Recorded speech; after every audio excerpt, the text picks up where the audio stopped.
শুধু একজন হজযাত্রীকে বিমানে না তোলার কারণে আল্লাহ অলৌকিকভাবে আকাশ থেকে 2 বার বিমান ফেরত পাঠাইছে। ঘটনাটা মাত্র 2 দিন আগের। আপনারা অনেকেই পত্র পত্রিকায় দেখেছেন।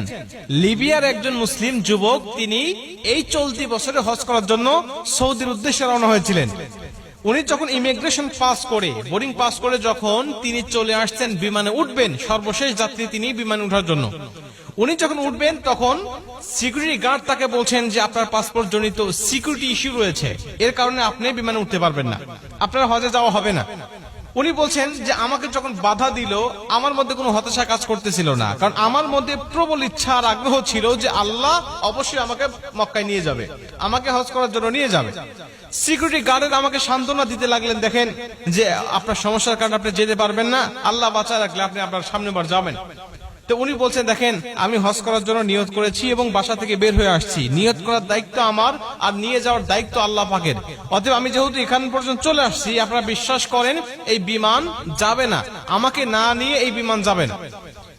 উনি কথাটা বলতে বলতে বিমান স্টার্ট হয়ে গেছে, দরজা বন্ধ করে দিয়ে চলে গেছে। আকাশে যখন উড়ে চলে গেছে, হঠাৎ বিমানের মধ্যে সমস্যা, যান্ত্রিক ত্রুটি। তখন বিমান আবার ব্যাক করছে। ব্যাক করার পরে তারা দরজা না খুলেই, পাইলট দরজা না খুলেই আবার এগুলো ঠিক করেছে। ঠিক করার পরে আবার বিমান উড়ে চলে গেছে। আবার যখন উড়ে চলে গেছে একই সমস্যা, বিমান তো অবাক, আমরা ঠিক করলাম, ভালো বিমান নিয়ে আকাশে উড়লাম, আবার ত্রুটি দেখা দিল, আবার গিয়ে ঠিক করলাম, আবার চলে আসলাম, আবার একই সমস্যা দেখা দিল। উনি বলছেন, আমি দ্বিতীয়বার আল্লাহর কসম করে বলছি যে আল্লাহর কসম, ওই আমের আল মাহদি যতক্ষণ পর্যন্ত আমার বিমানে না উঠবে ততক্ষণ পর্যন্ত আমি বিমান আকাশে উড়াবো না।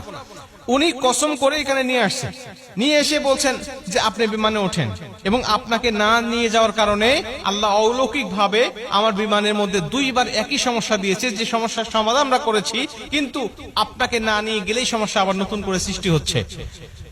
আমের আল মাহদি বলছে, দেখেন আল্লাহ পাকের কাছে আমি নিয়ত করেছি, আমি হালাল টাকা দিয়ে আমি হজ করার জন্য নিয়ত করেছি, আমার পাসপোর্ট জনিত ইস্যু যেটা আপনার সমস্যার কথা বলছেন এটা আসলে সমস্যা নয়, তারপরে যদি আপনার সমস্যা ধরেছেন, আপনারা আমাকে না নিয়ে গেলে বিমান যাবে না, বা আমাকে না নিয়ে আপনারা যাবেন না, এই বিশ্বাস আমার মধ্যে আছে, এজন্য আমি কথাটা বলেছি। সবাই তাকে তো আগ্রহ করে ধরলেন এবং সবাই তাকে বিভিন্নভাবে সংবর্ধনা এবং সম্মানিত করতে লাগলেন।